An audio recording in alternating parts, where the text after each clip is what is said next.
సరే ఎందుకని ఈ గుడివాడలోనే ఇంత పెద్ద జాతీయ కార్యాలయం కట్టడానికి ప్రధాన కారణం ఏంటి? నేను అనుకునేటటువంటి ఆలోచన విధానం కూడా కార్యాచరణ ఒక వేదికగా జరగాలి అని అంటే ఆఫీస్ కంపల్సరీ ఉండాలి. అంటే విజన్ అంటే డబ్బులు ఎక్కువ దోచుకోవటమా? డబ్బులు దోచుకోవడం అనేది అది ఇతరత్ర వేరే వేరే చేసే పనులు కానీ ఇప్పుడంతా పాస్టర్లు అంతా వ్యాపారం చేస్తున్నారు కదా. పాస్టర్ గారు ఎస్ సవాల్ చేస్తూ కూడా అడుగుతున్నటువంటి విషయం, పీటర్ పుట్ట అనే వ్యక్తి పోయేసరికి నా బ్యాంక్ అకౌంట్లో ఒక 10,000 రూపాయలు కూడా ఉండకూడదు. చాలా మంది ఏ పులిహార మాటలు చెప్తారండి. రాజకీయ నాయకులు ఎలాగే చెప్తారు, మీరు కూడా అట్లాగే చెప్తారు. క్రైస్తవ పాస్టర్లు గాడి తప్పారు. బైబిల్ ప్రకారం సరైనది బోధిస్తున్నారా? మీరు బైబిల్ ప్రకారం బోధిస్తున్నారా? ఇది బైబిల్ అంటే బూత్ పుస్తకం అని డిక్లరేషన్ చేశారు. అందరికీ నమస్కారం, వెల్కమ్ టు శశి టీవీ. నేను భాను మేకల. ఈరోజు మనతో FFCI ఫౌండర్ అండ్ చైర్మన్, ప్రముఖ పేరుగాంచినటువంటి పాస్టర్ పీటర్ పుట్ట గారితో ఈరోజు నేను ఇంటర్వ్యూ చేయబోతున్నాను. సో ఈ గుడివాడలో FFCI అనేది జాతీయ కార్యాలయం ఎందుకు ఏర్పాటు చేశారు, ఆ సంస్థ కింద ఎంతమంది పాస్టర్లు పనిచేస్తున్నారు, ఆ సంస్థ యొక్క ముఖ్య ఉద్దేశం ఏమిటి, ఆ పాస్టర్ గారి యొక్క ఎజెండా ఏంటి తెలుసుకునే ప్రయత్నం చేద్దాం. సార్ నమస్తే అండి. నమస్తే. Praise the lord. ఎలా ఉన్నారు? బాగున్నామండి. అంటే ప్రైజ్ లార్డ్తో పాటు ఇంకేమైనా చెప్తారా? ప్రైజ్ లార్డ్ ఒకటే చెప్తాం.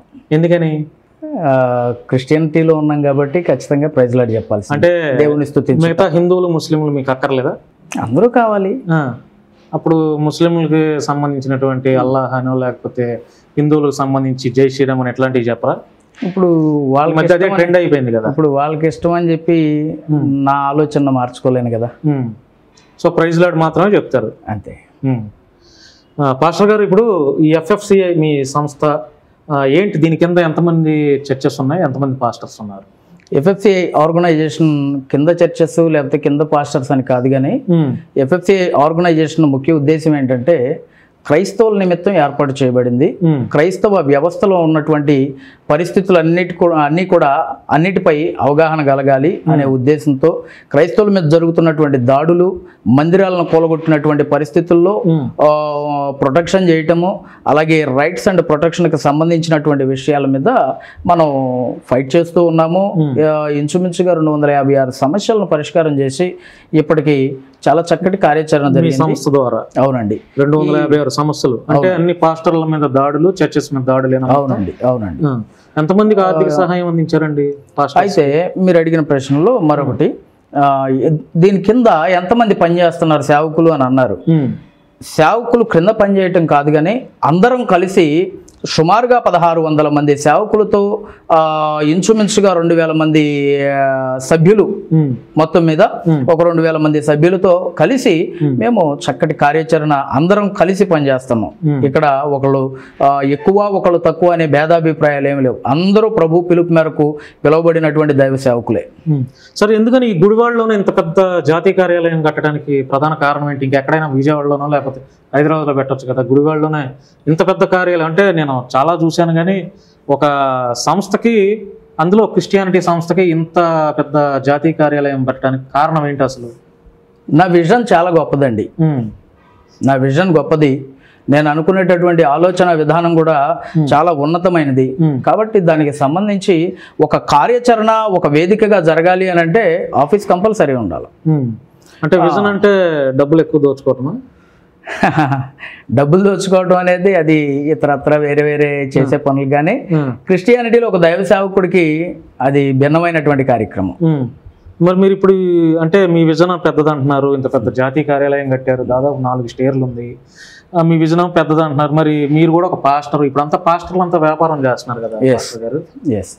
సేవ, బైబిల్ బోధించడం అనేది పక్కన పెట్టేసేసి కార్పొరేట్ స్థాయిలో ప్రైవేట్ కాలేజెస్, ప్రైవేట్ కార్పొరేట్ ఎట్లా అయితే ఉంటాయో ఆ స్థాయిలో ఇప్పుడు క్రిస్టియానిటీ అనేది ఆ ధోరణిలోకి వచ్చేసింది. సో మీరు కూడా ఇంత పెద్ద జాతీయ కార్యాలయం కట్టారు, 4 స్టేర్లు, మీరు కూడా ఒక పాస్టరు. సో మీరు ఎందుకు వ్యాపారం చేయట్లేదని నేను అనుకోకూడదు? అలా అనుకోవటానికి నేను ప్రారంభించి 6 సంవత్సరాలు. ఈ 6 సంవత్సరాల కాల వ్యవధిలో మీరు ఈ యూట్యూబ్ లేదా ఈ ఛానల్ వేదికగా నేను సవాల్ చేస్తూ కూడా అడుగుతున్నటువంటి విషయం, ఎవరి దగ్గరైనా డబ్బులు అడిగానా, ఎవరి దగ్గరైనా దోచుకున్నానా, ఎక్కడైనా పంచాయతీలు చేసి మీరు నాకు ఖచ్చితంగా డబ్బులు ఇవ్వాల్సిందే అన్నానా, లేదా నేను ఈ కార్యక్రమం చేస్తున్నాను మీరు ఖచ్చితంగా చేయాల్సిందే అని ఎవరిని అనలేదండి. ఉన్నటువంటి ఆర్గనైజేషన్లో ఉన్నటువంటి సేవకులు ఒక ప్రాంతంలో ఒక కార్యాచరణ జరుగుతూ ఉంటుంటే, విజన్ పెద్దదన్నందుకు నేను చెప్తున్నా, ఒక కార్యాచరణ జరుగుతూ ఉంటుంటే ఆ ఏరియాలో ఉన్నటువంటి కమిటీ సభ్యులందరూ కూడా బలోపేతమై వారు ఇండివిజువల్గా అక్కడ కార్యక్రమం చేస్తారు. ఇప్పుడు ఈ వీడియో చూసి బయటకు వెళ్ళిన తర్వాత, అప్లోడ్ అయిన తర్వాత చాలా మంది హైందవ సోదరులు, ముస్లిం సోదరులు కామెంట్స్ పెడతారు మీకు, ఆయన పాస్టర్ నువ్వు ఇంటర్వ్యూ చేస్తున్నావు, పాస్టర్ డబ్బులు దోచుకోవట్లేదు, ఆయన విజన్ పెద్దదా అంటున్నాడు, మరి 4 స్టేర్లు బిల్డింగ్ కట్టాడు, ఎవరికి చెప్తావా ఈ మాటలని కామెంట్లు పెడతారు. ఓకే, అంటే పాస్టర్ అంటేనే డబ్బులు దోచుకునే వాళ్ళు అన్న రీతిగా ఈ సమాజం అయిపోయింది కదా. సో మీరు చెప్పేవి నేను నమ్మాలని లేదు, మన ఆడియన్స్ కూడా నమ్మాలని లేదు కదా. మళ్ళీ అది కాక బైబిల్ పట్టుకున్నారు మీరు. బైబిల్ పట్టుకున్నాను కాబట్టే ప్రతిదీ ఒళ్ళు దగ్గర పెట్టుకుని మాట్లాడాల్సిన బాధ్యత ఉంది మీ మీద. అయితే విజన్ పెద్దది అని అంటే నా ఆలోచన విధానంలో అందరినీ కలుపుకొని పోతూ, అందరు సేవకుల్ని కలుపుకొని పోతూ, కార్యాచరణలో అందరితో పాటుగా ముందుకు తీసుకొని వెళ్ళటం, వారి ప్రాంతాలలో చక్కటి ఆలోచన విధానంతో నా విజన్ని ఇంప్లిమెంట్ చేయాలనేది ఉద్దేశం.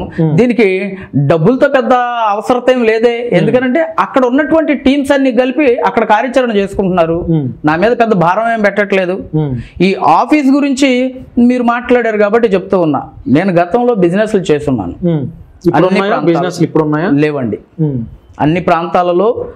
బాంబే అంటే బిజినెస్ అండి నాది యూపీజీ గోల్డ్ కవరింగ్ కంపెనీ ఒకటి ఉండేది. అలాగే కొన్ని సీజనల్లీ బిజినెస్ క్యాంప్స్ టైప్లో ఉండేవి. దానికి సంబంధించి ఒక్కొక్క ప్రాంతంలో 1 CR అలా పెట్టుబడులు పెట్టి అలాగే బిజినెస్లు చేస్తూ ఉన్నాము. ఒకరోజు కోలార్లో ఒక క్యాంపు నిర్వహిస్తూ ఉండగా దేవుని సేవకులు కొంతమంది నన్ను బలపరిచారు. అందులో వికేఆర్ గారు కూడా నన్ను ఆ టైంలో ఆ సమయంలో బలపరిచారు. నువ్వు దేవుని సేవకుడు కొడుకువి, ఇంత ఆర్గనైజేషన్ నడిపిస్తున్నావు, ఖచ్చితంగా నువ్వు దేవుని సేవ అన్నిటిని విడిచిపెట్టి సేవ చేయాల్సిందే అని కొంతమంది సేవకులు నన్ను బలపరిచిన దాన్ని బట్టి కొంత నాలో అవేర్నెస్. అలాగే కోలార్లో మేము బిజినెస్ చేస్తూ ఉండగా ప్రభు పిలుపుని నేను విన్నా ఆనాటి నుండి అన్నిటిని విడిచిపెట్టేసి ప్రభు పనిలోకి వచ్చాను. నా దగ్గర అప్పటికి ఉన్నటువంటి ఆర్థిక పరమైనటువంటి సమృద్ధిని బట్టి నేను ప్రభు పిలుపు మేరకు నేను ఏర్పాటు చేసుకున్నటువంటి నా పెద్ద విజన్ నా డబ్బులతో నేను ప్రారంభించి నా డబ్బులతోనే నేను కొనసాగిస్తూ ఉన్నాను. ఈరోజు కార్యక్రమాలు అయితే దేవుని సేవకులు అందరూ కమ్యూనికేట్ అయి చేస్తున్నారు, కానీ ఈ ఆఫీసు సంబంధించి కొంతమంది నా స్నేహితుల వరకు ఒక 2 lakh వరకు ఇచ్చారు, ఇంచుమించు ₹1 కోటి పైన. ఇక్కడ డబ్బంతా ఎక్కడ మరి?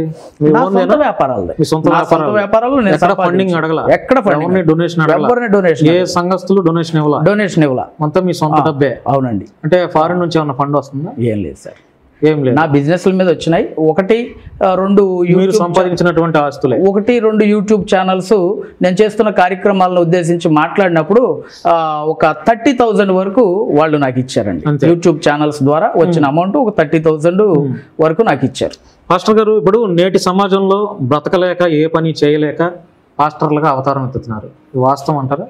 అలా ఎప్పుడు ఉండదండి. ఎందుకనంటే ఒక వ్యక్తి తన యొక్క ప్రతి సామాజిక పరిస్థితుల్ని పక్కన పెట్టి ఈరోజు బ్రతకటానికి బోలెడని వనరులు ఉన్నాయి. దేవుని పేరు చెప్పుకొని బ్రతకాల్సినంత అవసరం లేదు. బోలెడని వనరులు ఉన్నాయి. అడుగు తీసి అడుగు పెడితే ఆర్థిక పరమైనటువంటి అవసరతలు తీరడానికి బోల్డ్ వనరులు ఉన్నాయి. ఈ వృత్తిని ఎంచుకున్నారు అని ఎవరో చెప్తే మీరు అడుగుతున్నారు అంతే తప్ప ఎవరో చెప్తాను కాదు. ఇప్పుడు ఒకప్పుడు పాస్టర్స్ అంటే దేవుడు అలా పిలిచాడు, నాకు అలా దర్శనం కలిగింది, సో నేను పాస్టర్గా వచ్చాను, నన్ను పిలిచాడు కాబట్టి దేవుడు నన్ను వాడుకుంటున్నాడని ఇట్లా చెప్పేవాడు. నేడు సమాజంలో అది లేదు. ఎవరైనా సరే పాస్టర్గా అవతారం ఎత్తేసేసి డబ్బులు సంపాదించాలి, సంఘాలు కట్టాలి, ఆస్తులు కూడా పెట్టుకోవాలనే ధోరణిలోనే ఈనాటి పాస్టర్లు ఎక్కువ ఉన్నారు. సో అది చూస్తున్నాం కాబట్టి సమాజంలో మిమ్మల్ని ఆ ప్రశ్న అడిగా, మీరు కూడా అట్లాంటి కోవకు చెందిన వారేనా అని. నన్ను ప్రశ్నించడానికి కూడా నేను ఇప్పటివరకు చెప్పినటువంటి సమాధానాల్లో మీకు అలా అనిపిస్తే నేనేం చేయలేను, కానీ దైవికమైన ఆలోచనతో ఉన్నతమైన పిలుపు ఎలా అంటే పీటర్ పుట్ట అనే వ్యక్తి పోయేసరికి నా బ్యాంక్ అకౌంట్ లో ఒక్క 10,000 రూపాయలు కూడా ఉండకూడదు. చాలా మంది ఏ పులిహార మాటలు చెప్తారండి. చాలా మంది ఇలాగంటారు, రాజకీయ నాయకులు ఇలాగే చెప్తారు, మీరు కూడా అట్లాగే చెప్తున్నారు. మీ బిల్డింగే ₹1,00,00,000 ఉంది కదా, మీ బిల్డింగే ₹1,00,00,000 ఉంది, చనిపోయే నాటికి మీకు ₹1 కూడా ఉండదు అంటున్నారు. ఇప్పుడే ₹1,00,00,000 ఉంది, మీరు చనిపోయే నాటికి దాదాపుగా 50 కోట్లు సంపాదిస్తారేమో మీరు. ఒక విషయం అండి, చనిపోయినాటికి ఈ రోజు కూడా స్టిల్ ఈ రోజు కూడా నా దగ్గర నేను చెప్పినటువంటి ఆ 10,000 అమౌంట్ కూడా లేదు. ఎందుకు ఈ మాటను చెప్తున్నాను అని అంటే, దేవుని పని చేస్తున్నప్పుడు పనివాడి జీతానికి పాత్రుడు, పనికి తగ్గ ఫలితాన్ని ప్రభు ఇస్తాడు. ఇచ్చిన ప్రతి పైసా కూడా ప్రభు పనిలో ఖర్చు పెట్టాలి. అది దేవుని సేవకుని యొక్క లక్ష్యం. పాస్టర్లు అంటే వైట్ డ్రెస్ వేసుకుంటారు కదా, మీరు సూటు బూట్ వేసుకున్నారేంటి? నా ఇష్టం సార్, నా ఇష్టం. అంటే కార్పొరేట్ స్టైల్లో మీరు కూడా వచ్చేసారు. కార్పొరేట్ స్టైల్ అని ఎందుకు అనుకోవాలా? ఇప్పుడు అది ఏమన్నా చట్టంలో ఉందా పాస్టర్లు అంటే ప్యాంట్ షర్ట్ వేయాలి లేకపోతే పైజమాని వేయాలని? అంటే పాస్టర్స్ అంటే ఒక సింబాలిక్ గా వైట్ డ్రెస్ మాత్రమే వేసుకోవాలి కదా. రాజకీయ నాయకులు కూడా వేస్తారు, సినిమాల్లో ఫ్యాక్షనిస్టులు కూడా వేస్తారు. ఇప్పుడు వైట్ అండ్ వైట్ వేయాలి లేకపోతే ఇది వేయాలి అదే వేయాలనే రూల్ ఏం లేదు కదా. సార్, ఇప్పుడు ఎన్ని సంఘాలు ఉన్నాయి FFCI కింద? అంటే మీరు గైడెన్స్ చేస్తూ ఎన్ని సంఘాలు ఉన్నాయి మీ కింద? మా కింద ఉండటం కాదు కానండి, ఉన్నటువంటి సేవకులు ఎవరైతే ఇంచుమించుగా 1600 నుంచి 2000 మంది సేవకులు ఉన్నారో వారికి ఒక్కొక్కరికి 4 సంఘాలు 5 సంఘాలు 10 సంఘాలు అలాగ ఉన్నటువంటి సేవకులు అందరూ కూడా మేము ఆర్గనైజేషన్ లోనికి తీసుకునేటటువంటి సేవకులు కూడా విలువలతో కూడినటువంటి చక్కటి ఆలోచన విధానంతో ఉండి కష్టపడి పనిచేయగలిగినటువంటి సేవకుల్ని ఆర్గనైజేషన్ లోనికి తీసుకుంటాం. మేము వచ్చేస్తామని చెప్పి వచ్చిన ప్రతి ఒక్కరిని కూడా తీసుకునే పని లేదు. నేటి సమాజంలో క్రైస్తవ్యం గాడి తప్పిందా అని నా ప్రశ్న అడిగితే మీరేం చెప్తారు? గాడి తప్పలేదండి. తప్పలేదా? తప్పదు కూడా. నేను మరోసారి అడుగుతున్నా, నేటి సమాజంలో క్రైస్తవ పాస్టర్లు గాడి తప్పారు. గాడి తప్పలేదు కూడా. బైబిల్ ప్రకారం సరైనది బోధిస్తున్నారా? మీరు బైబిల్ ప్రకారం బోధిస్తున్నారా? అవగాహన ఉన్నటువంటి, అంటే నేను బైబిల్ ప్రకారమే బోధిస్తూ ఉన్నాను. అవగాహన ఉన్నటువంటి సేవకులు, అవగాహన లేనటువంటి సేవకులు, సిద్ధాంతపరంగా వారు నేర్చుకున్నటువంటి డినామినేషన్స్ కావచ్చు లేకపోతే వారు నేర్చుకున్నటువంటి ట్రైనింగ్ ను బట్టి వారి విధానాల్లో బైబిల్ తర్ఫీదు చేస్తున్నారు, బైబిల్ బోధిస్తూ ఉంటారు. మీరు బైబిల్ ప్రకారమే బోధిస్తున్నారా? ఎస్, బైబిల్ ప్రకారం. బైబిల్లో లేనివి ఏమన్నా బోధిస్తున్నారు? బైబిల్లో లేనివి ఎందుకు బోధించాలి? బైబిల్ పూర్తిగా అవగాహన ఉందా మీకు? ఉంది సార్, ఉంది. ఎన్నిసార్లు చదువుకుంటారు బైబిల్? నేను 2 సార్లు కంప్లీట్ చేశాను సార్. 2 సార్లు. మీ క్రిస్టియానిటీ మీద, బైబిల్ మీద, అంటే బైబిల్ అనేది ఒక బూతు పుస్తకం అనేది చాలా మంది హిందువులు ఉన్నటువంటి కొంతమంది డిక్లరేషన్ చేసేస్తున్నారు. అంటే అనుమానంగా చెప్పడం కూడా కాదు, ఇది బైబిల్ అంటే ఒక బూతు పుస్తకం అని డిక్లరేషన్ చేశారు. చెప్పుతో కొట్టాలా? పరిశుద్ధ గ్రంథం అని చెప్పి మేము డిక్లేర్ చేస్తే ఎవడో ఒక బచ్చాగాడు వచ్చి ఇది బూతు పుస్తకం అనో లేకపోతే ఇంకోటి మాట్లాడినప్పుడు వాడి మాట ఒకళ్ళు కాదు అనింది రాధా మనోహర్ దాస్ అన్నాడు. అతనికి ఏం చెప్తారు? వాడు తెలివిగల మూర్ఖుడు. రాధా మనోహర్ దాస్ అనేవాడు తెలివిగల మూర్ఖుడు. వాడికి నాలెడ్జ్ ఉంది, కానీ ఆ నాలెడ్జ్ ని మూర్ఖత్వంతో వాడు ఏదైతే అనుకుంటున్నాడో దాని మీద ఫోకస్ చేస్తున్నాడు తప్ప ఆ బావిలో కప్పలాంటి స్వభావం బయటకు వచ్చి బైబిల్ గ్రంథాన్ని నిజంగా అధ్యయనం చేస్తే వాడికి అర్థమైపోద్ది. కరుణాకర్ సుగ్నా గురించి ఏం చెప్తారు మీరు? అతను కూడా బైబిల్ బూత్ పుస్తకమే అంటున్నాడు. ఒకటి సార్, వాళ్ళకి ఒక్కసారి వెనక్కి తిరిగి చూస్తే వాళ్ళు ఏదో సినీ ఫీల్డ్కి సంబంధించి డబ్బాలు మోస్తూ వాటర్ డబ్బాలు మోస్తూ ఉండేటటువంటి వాడి వ్యక్తిత్వం దానిలో ఎందుకు ముందుకెళ్ళలేకపోయాడు? వాడు దానిలో ఎందుకు ముందు కొనసాగలేకపోయాడు? దీనిలోకి ఎందుకు వచ్చాడు వాడు? ఎందుకనంటే వాళ్ళు వ్యాపారమే పరమావధిగా భావించి కొంతమందికి ఏజెంట్లుగా పనిచేస్తూ డబ్బు అంతే తప్ప వాడు ఏదైతే అవతలోడు స్క్రిప్ట్ రాసిస్తాడో ఆ స్క్రిప్ట్ను బట్టి బైబిల్ బూతు పుస్తకం అని రాసిస్తే అట్లా చదువుతాడు, లేదు ఇంకోటి రాసిస్తే ఇంకోలా చదువుతాడు. శశి గారు హీరోలా ఉన్నాడు అన్నారు అనుకో, అదే చదువుతాడు రేపు. అంతే. ఇప్పుడు బైబిల్ గురించి క్రిస్టియానిటీ మీద చాలా మంది, ఇప్పుడు హిందువుల్లో కూడా కొంతమంది అవేర్నెస్ వచ్చి క్రిస్టియన్ సంస్థల మీద, క్రిస్టియన్ సంఘాల మీద, చర్చెస్ మీద, పాస్టర్ల మీద, కొన్ని చోట్ల గ్రామాల్లో ఎవరైనా బోధ చేయడానికి వెళ్తే వాళ్ళ మీద దాడులు చేస్తున్నారు. అంటే ప్రస్తుతం మాటల దాడి కాస్త చేతల దాడికి వచ్చేసింది. అట్లాంటి దాడులు ఏదైనా జరిగితే మీ దృష్టికి వస్తే మీరు ఎలా స్పందిస్తారు? ఈ మధ్యకాలంలో ఈ 6 సంవత్సరాల కాలంలో ఈ దాడులు ఎక్కువగానే జరుగుతూ ఉన్నాయి. ఏ విషయాన్ని కూడా కాంట్రవర్సీ చేయలేనండి నేను. ఎందుకని? భయం? నా ఎథిక్స్ కి భయం అనుకోవచ్చా? భయపడతానో నేను పడను అనేది సమాజంలో చాలా మందికి తెలుసు, క్రైస్తవ వ్యతిరేకులకి తెలుసు, క్రైస్తవులకి తెలుసు. అయితే కాంట్రవర్సీ చేయకుండా మొదటిగా అక్కడ జరుగుతున్నటువంటి పరిస్థితిని సేవకులది తప్పుందా అనేది కూడా నేను ఫస్ట్ ఆఫ్ ఆల్ ఆలోచిస్తాను. పాస్టర్ గారిది తప్పేమైనా ఉందా అనేది ఆలోచిస్తాను. రెండవది, ఆ వ్యక్తి దాడి చేయడానికి కారణాలు ఏంటో చూసుకొని దాని ప్రకారంగా సేవకుని ఏ రకంగా ప్రొటెక్ట్ చేసుకోవాలనేది ప్రొటెక్ట్ చేసుకున్న తర్వాత వెంటనే అదే ప్రాంతంలో ఆ సరైన అవగాహన కల్పించి మరలా స్వార్థ చేయించటమే నా ముఖ్య ఉద్దేశం. ఇప్పటిదాకా మీరు చూసినటువంటి ఈ సమస్యల్లో 256 సమస్యలు చెప్పారు కదా, బాగా మీ హృదయం బాధింపబడినటువంటి సమస్య ఏది? బాగా అంటే మీరు కన్నీళ్లు పెట్టుకొని ఎందుకు ఇట్లా మా సంఘాల మీద, మా పాస్టర్ల మీద ఇట్లా దాడి చేస్తున్నారు అని బాగా హృదయాన్ని కలిసివేసే సంఘటన అంటారు చూసారా, అది ఏది? మచిలీపట్నంకి దగ్గరలో, ఆల్రెడీ నా యూట్యూబ్ ఛానల్లో ఉంది. మచిలీపట్నానికి దగ్గరలో ఒక గ్రామం. ఆ గ్రామంలో సుమారుగా 11 సంవత్సరాల నుంచి క్రైస్తవులను బరియలు చేయనివ్వకోకుండా ఆ ప్రాంతం నుంచి తీసుకుని వెళ్ళి మచిలీపట్నంలో సమాధులు చేసుకునేటటువంటి పరిస్థితి. ఎంత వివక్షత అంటే నిజంగా ఒక వ్యక్తి చనిపోయినప్పుడు ఆ ప్రాంతానికి వెళ్ళి నేను మాట్లాడుతూ ఉంటే ఎంఆర్ఓ సరిగా స్పందించలా, కలెక్టర్ సరిగా స్పందించలా, అక్కడ ఉన్నటువంటి ప్రజాప్రతినిధి సరైనటువంటి విధానంలో స్పందించలేదు. అప్పుడు ఆ బాడీని తీసుకుని వెళ్ళి సచివాలయం ప్లేస్లో పెట్టి మేము నిరసనగా ఒక స్లోగన్ చెప్తూ ఆ బాడీని తీసుకొని బయటకు వచ్చి ఏదైతే అక్కడ హైందవ శ్మశాన వాటిక లేదా హిందూ శ్మశాన వాటిక అని పెట్టారో అది గ్రామానికి సంబంధించింది. హిందూ శ్మశాన వాటిక అని రాయటం చట్ట వ్యతిరేకమైనటువంటి కార్యక్రమం కాబట్టి దీన్ని తాళం పగలగొట్టి లోపలికి వెళ్ళి మనం బర్యాలు చేద్దాం. గతంలో జరిగినాయి, అక్కడ గతంలో ఈ బర్యాలు జరిగినాయి 10 ఏళ్ల క్రిందట.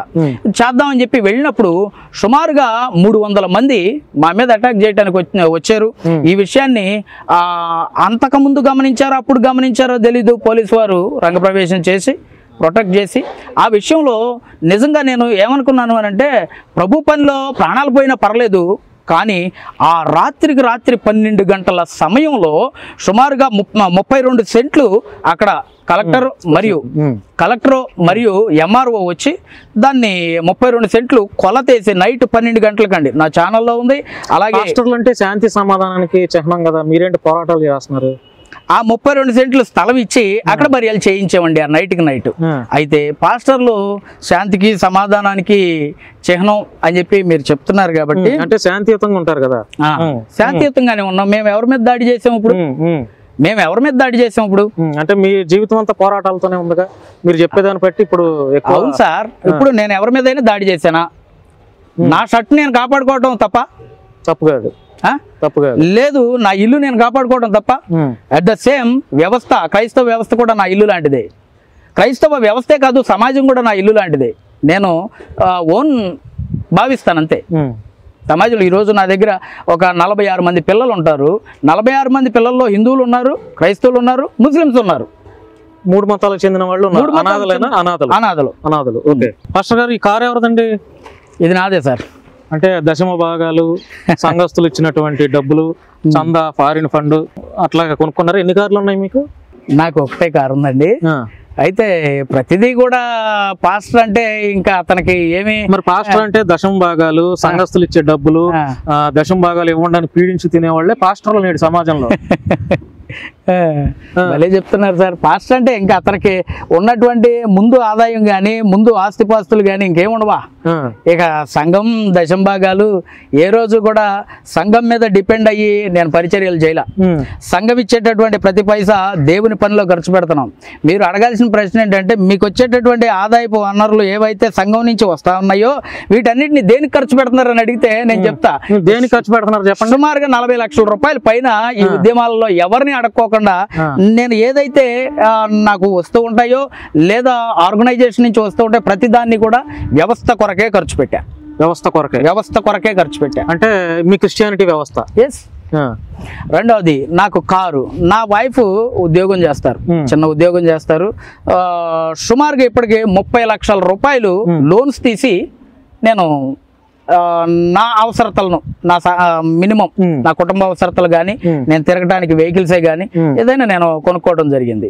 ఇది గతంలో దాడి కూడా ఏదో జరిగినట్టు, అంటే మీ గురించి మేము అంటే ఇంటర్వ్యూకి వచ్చేటప్పుడు మేము ఎంక్వైరీ చేస్తే ఆయన మీద గతంలో కార్లు కూడా ధ్వంసం చేశారని ఒక మాట వినపడింది, అది నిజమా? ఇక్కడ విషయం ఏంటంటే సార్, ఈ కారు కొనే ముందు 2 సంవత్సరాల పాటు నేను ట్రైన్ జర్నీలు, బస్ జర్నీలు, ఇక ఏదైనా ఎమర్జెన్సీ అనుకుంటే లారీలు, ఆటోలు కూడా ఎక్కి నేను ప్రయాణాలు చేసిన సందర్భాలు.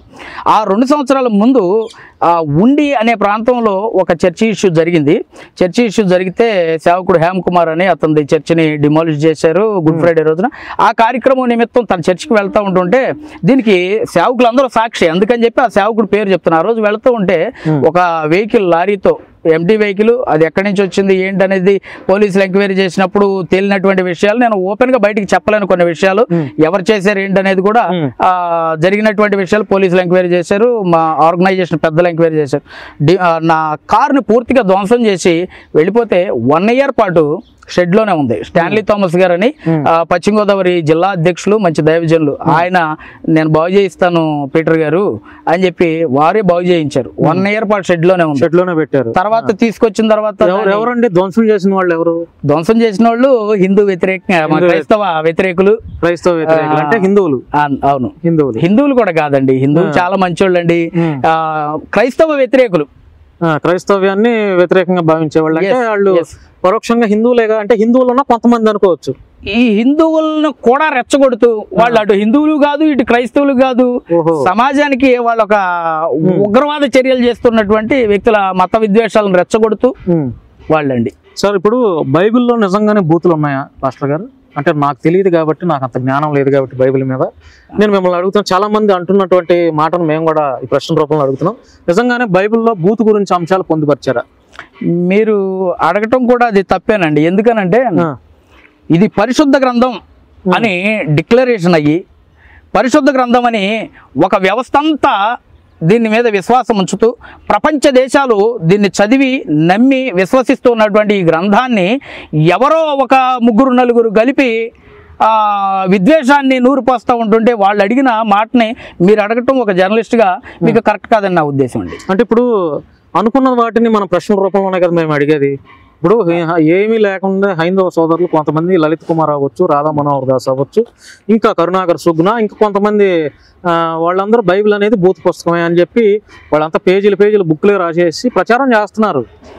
వాళ్ళ నాలెడ్జ్ ఏంటి సార్?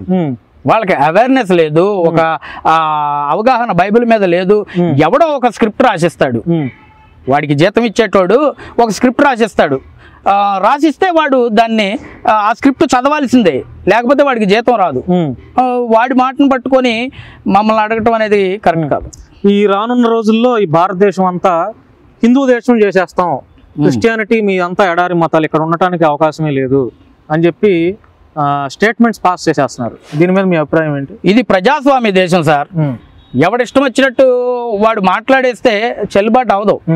ఎవడిష్టం వచ్చిన నేను అంట అసలు హిందుత్వాన్ని లేకుండా చేస్తాను, క్రైస్తవ్యాన్ని ఇక్కడ నా పాదం మోపుతాను, ఇక్కడ క్రైస్తవ్యమే మొత్తం విస్తరించాలని అంట. అది అవదు. ఎందుకనంటే ఇది భారతదేశం ప్రజాస్వామ్య భారతదేశం, దీనిలో అన్ని మతాలు ఉన్నాయి, అన్ని విశ్వాసాలు ఉన్నాయి. ఎవరి విశ్వాసాన్ని వాళ్ళు కొనసాగించుకుంటూ ఉంటారు. నా క్రైస్తవ విశ్వాసాన్ని నేను కొనసాగించుకునే క్రమంలో ఒకవేళ మారితే భారతదేశం అంతా క్రైస్తవ దేశంగా నా సంతోషమే కదా, నా విజన్ నెరవేరినట్టే కదా, అంతే.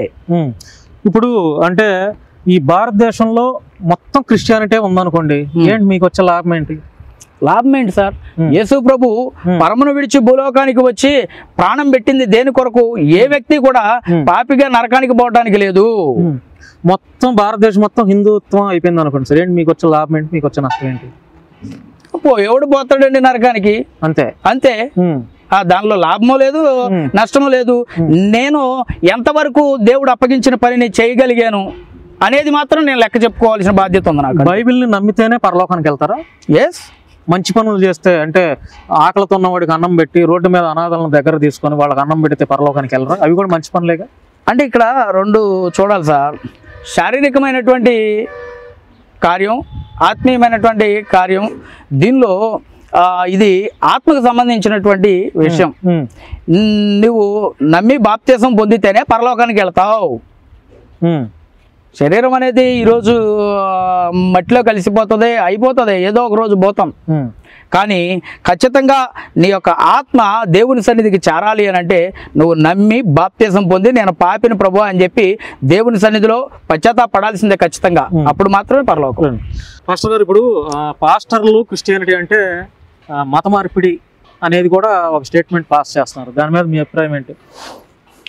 మత మార్పిడి అని అనడానికి ఇది మతం అయితే కదా. మరి క్రిస్టియానిటీ అంటే ఏంటి? క్రిస్టియానిటీ అనేది మార్గం మాత్రమే.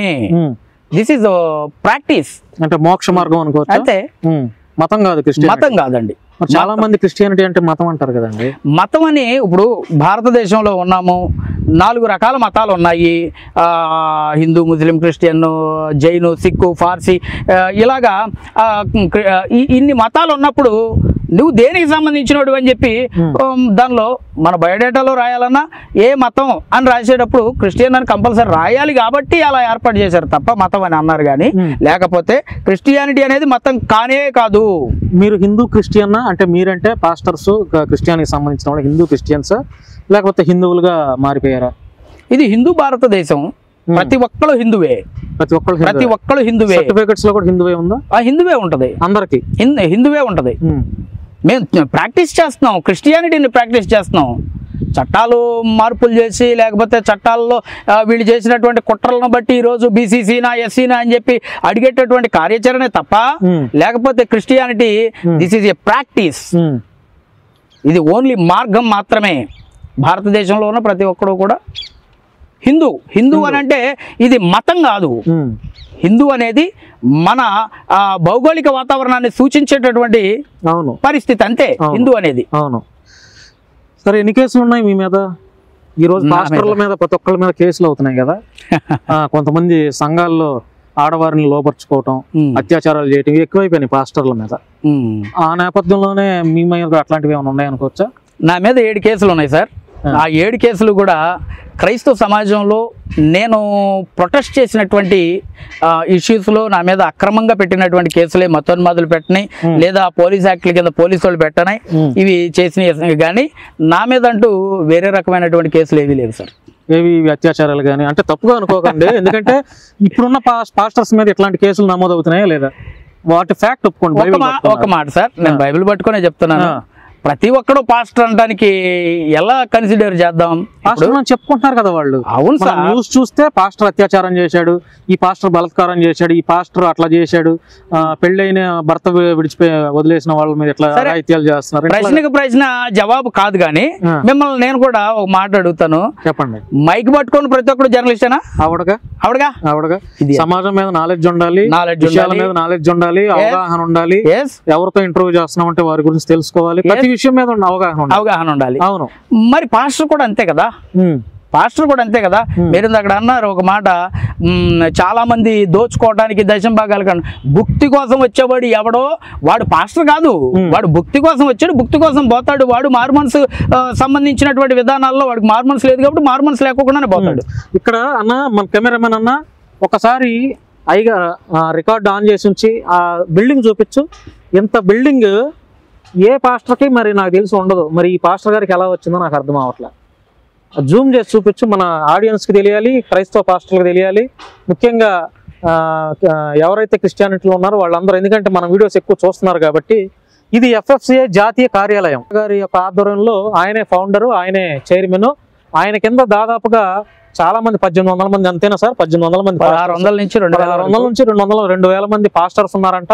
ఎక్కువ పాస్టర్ల మీద దాడులు, ఎవరైతే పాస్టర్ల మీద ఇట్లాంటి చర్చెస్ కూల్చడం ఇట్లాంటివి చేస్తే ఈ సంస్థ FFCI ఈ జాతీయ కార్యాలయం వేదికగా ఎక్కడి నుంచే పోరాటాలు, ధర్నాలు ఇవన్నీ చేస్తారంట. మరి చూసే ఆడియన్స్ ప్రేక్షకులారా, మరి చూడండి, ఈ పాస్టర్ గారికి ఇంత బిల్డింగ్ ఉంది, మరి నాకు ఎట్లా వచ్చిందో అర్థం కాదు. అదేమంటే ఫండ్ లేదంటున్నారు, సొంత డబ్బులు ఖర్చు పెట్టి ₹1 కోటి ఖర్చు పెట్టి కట్టామంటున్నారు. అందులో వాస్తవాలు నిజంగా పాస్టర్ పీటర్ పుట్టా గారు నడుపుతున్నటువంటి FFCI మీద మీకేమైనా అనుమానాలు ఉన్నా కామెంట్ రూపంలో తెలియజేయండి. మరొక ఇంటర్వ్యూలో కూడా ఆ అనుమానాలన్నీ నివృత్తి చేసే ప్రయత్నం చేస్తారు. సార్, నేను తప్పు చెప్పానా? మీరు మాట్లాడిందే తప్పు కదా.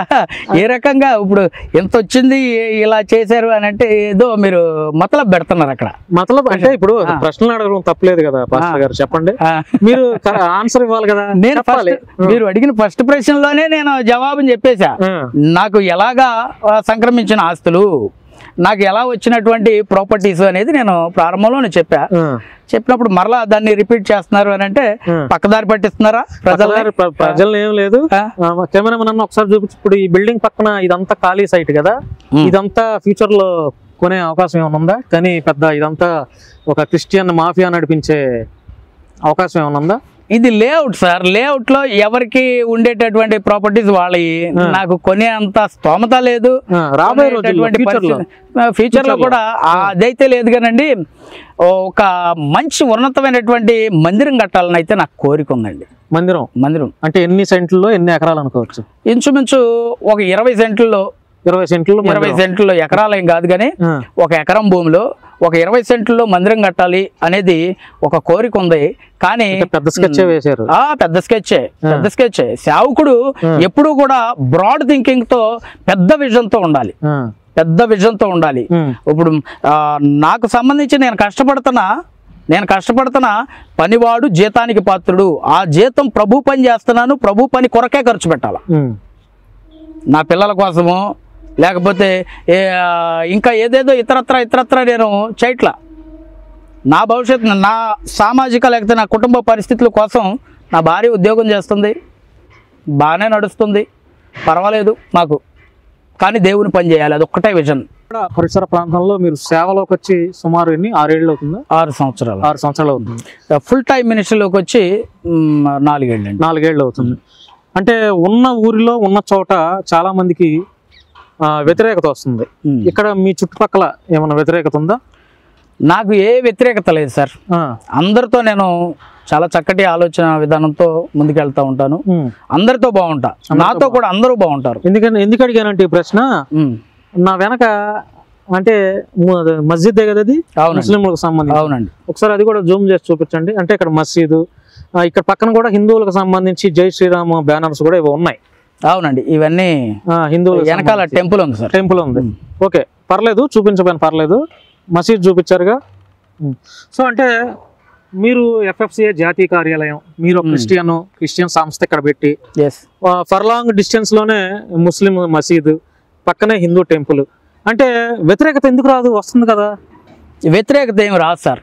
ఎందుకనంటే మీ మంచితనం అనుకోవచ్చా? నా మంచితనం అట్ ద సేమ్, నా మంచితనాన్ని బట్టి వారు ఉండేటటువంటి మంచితనం. వాస్తవానికి ఇది చాలా పెద్ద గొయ్యండి.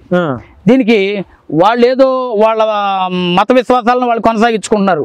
100 ట్రాక్టర్లు పోసి నేను దీన్ని బాగు చేయించా. నేను 100 ట్రాక్టర్లు మీరు ఫండింగ్ ఇచ్చారు?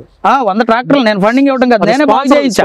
మన చుట్టుపక్కల సమాజం బాగుండాలని, మన చుట్టుపక్కల ప్రాంతం అంటే మీరు వాళ్ళని అడగండి. 100 ట్రాక్టర్లు అంటే చాలా ఎక్కువ బడ్జెట్ కదా. 1 lakh 1 lakh ముస్లిం సమాజం కోసం, మసీదు కోసం మీరు ఖర్చు పెట్టారు.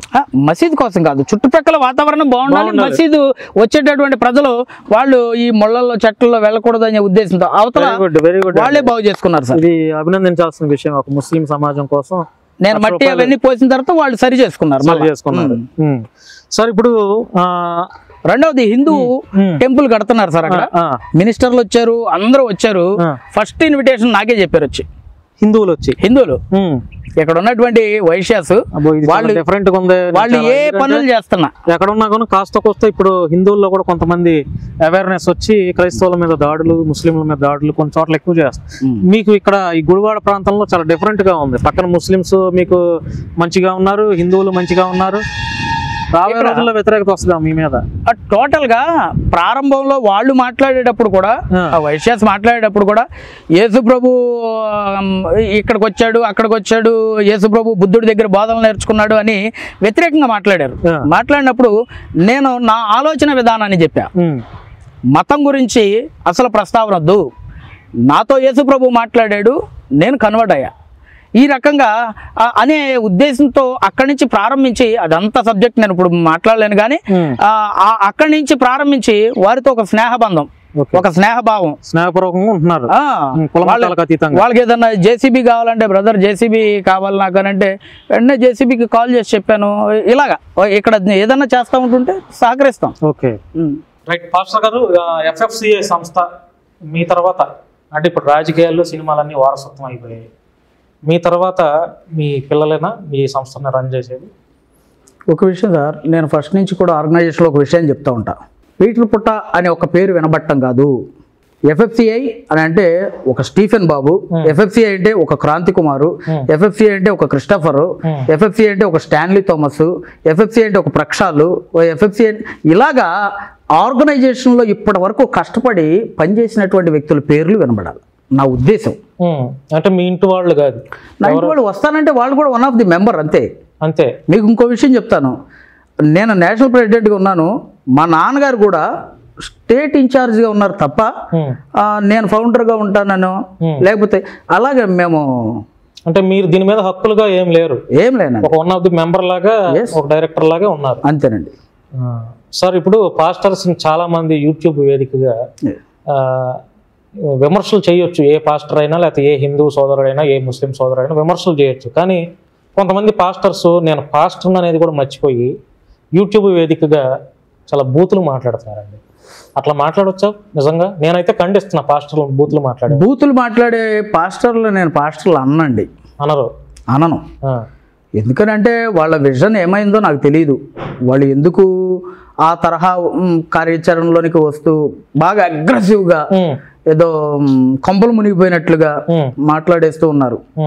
సమాజం అన్న తర్వాత మంచోళ్ళు ఉంటారు, చెడ్డోళ్ళు ఉంటారు, సైకోలు ఉంటారు, ఉగ్రవాదులు ఉంటారు, దేశాన్ని కాపాడే జవాన్ ఉంటాడు, దేశానికి అన్నం పెట్టే రైతు ఉంటాడు, అన్ని రకాల మనుషులు ఉంటారు. అందులో క్రిస్టియానిటీ అనేది ఒక స్పెషల్ రోల్. ఆ స్పెషాలిటీ చూపించలేని పరిస్థితిలో ఉంటే అది క్రిస్టియానిటీ కూడా చెడ్డ. అదే అనేది ఇప్పుడు అవే కదా కొంతమందికి విమర్శలు చేయడానికి అవకాశాలు దొరుకుతున్నాయి. అవునండి. అలాంటి వారికి పాస్టర్స్ ని అసలు మీరు మీ దృష్టిలో పాస్టర్సే కాదు వాళ్ళు? అయితే నా దృష్టిలో పాస్టర్స్ కాదు. అదే తరహాలో ఒక వ్యక్తి ఉంటే నేను ఆర్గనైజేషన్ నుంచి కూడా రిమూవ్ చేశానండి. రిమూవ్ చేశాను. చెప్తారా? పేరు చెప్పనులేండి. అతను కూడా నాకు మామూలుగా అయితే ఒక తమ్ముడు, వ్యవస్థ పరంగా వస్తే నేను వ్యతిరేకమే. అంటే మోసం చేశాడా మిమ్మల్ని? నన్నేం మోసం చేయలేదండి. క్రైస్తవ వ్యవస్థకు సంబంధించి ఎథిక్స్కి భిన్నంగా అతను ముందుకెళ్తున్నాడు.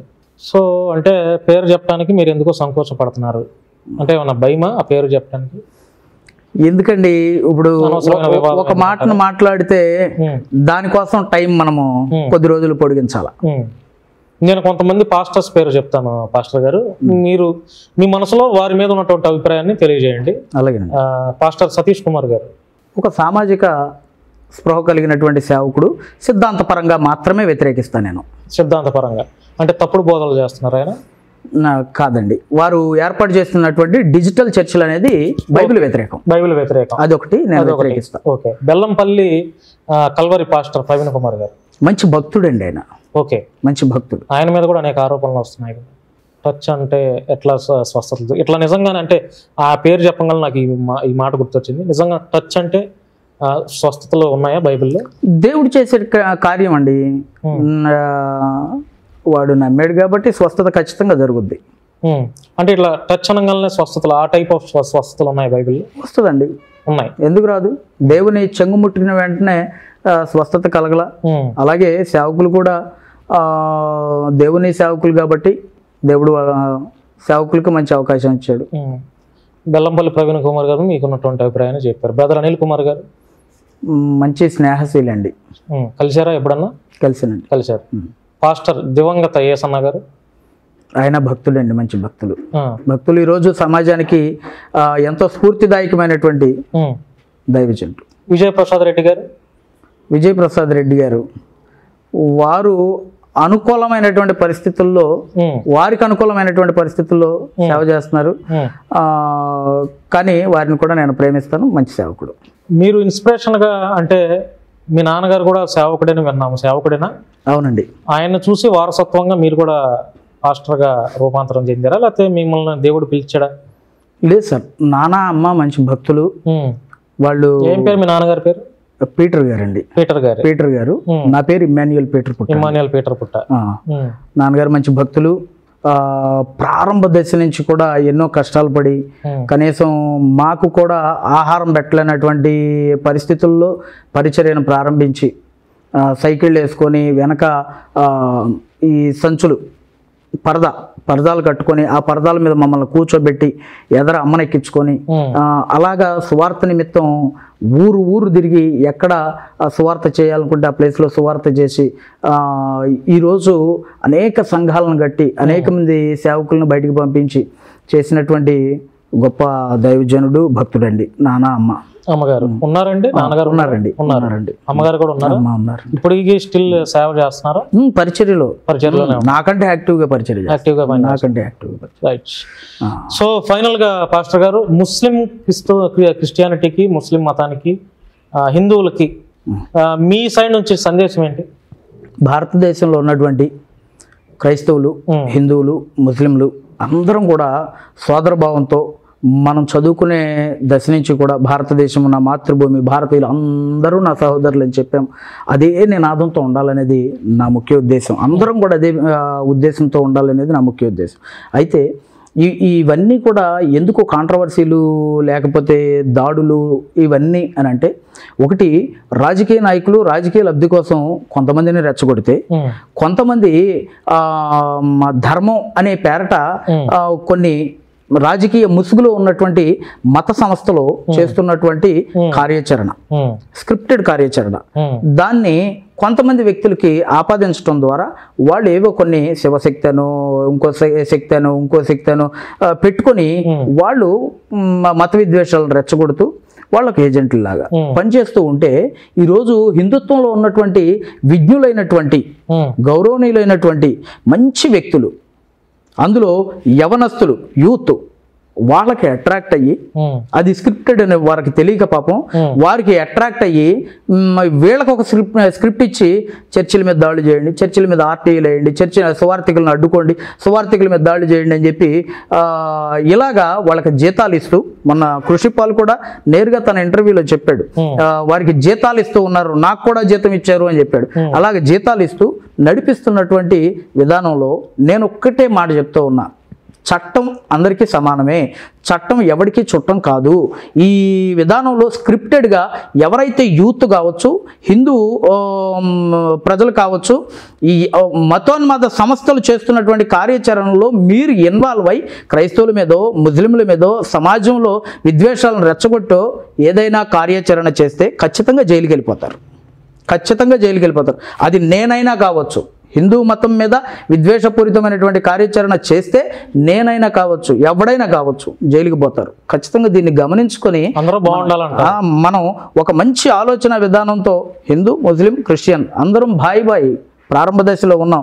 ఈ మధ్యకాలంలో ఈ సోషల్ మీడియా డెవలప్ అయ్యి ఇదంతా చేస్తున్న ఈ క్రమంలో ఒకటి ఆలోచన ఇంకోటికి ఆపాదించి, ఇంకోటి ఆపాదించి మనం మంచి పరిజ్ఞానంతో ముందుకెళ్లాల్సినటువంటి బాధ్యత, జ్ఞానంతో ముందుకెళ్లాల్సిన బాధ్యత హిందూ, ముస్లిం, క్రిస్టియన్గా మనందరికీ ఉందండి. రైట్. థ్యాంక్ యూ పాస్టర్ గారు, మీ విలువైన సమయాన్ని మాతో కేటాయించారు. సో ఫ్రెండ్స్, ఇది మన శశి టీవీ ద్వారా పాస్టర్ పీటర్ పుట్ట గారితో ఇంటర్వ్యూ చేయడం జరిగింది. చాలా విషయాలు నేనైతే ఉన్నట్టుగానే అడిగాను, ఎక్కడా కూడా రాజీ పడలేదు నా ప్రశ్నల్లో. ఆయన కూడా సరైన సమాధానాలు చెప్పారని నేను అనుకుంటున్నాను. సో మీ యొక్క అభిప్రాయాల్ని కామెంట్ రూపంలో తెలియజేస్తారని మనస్ఫూర్తిగా నేను కోరుకుంటున్నాను.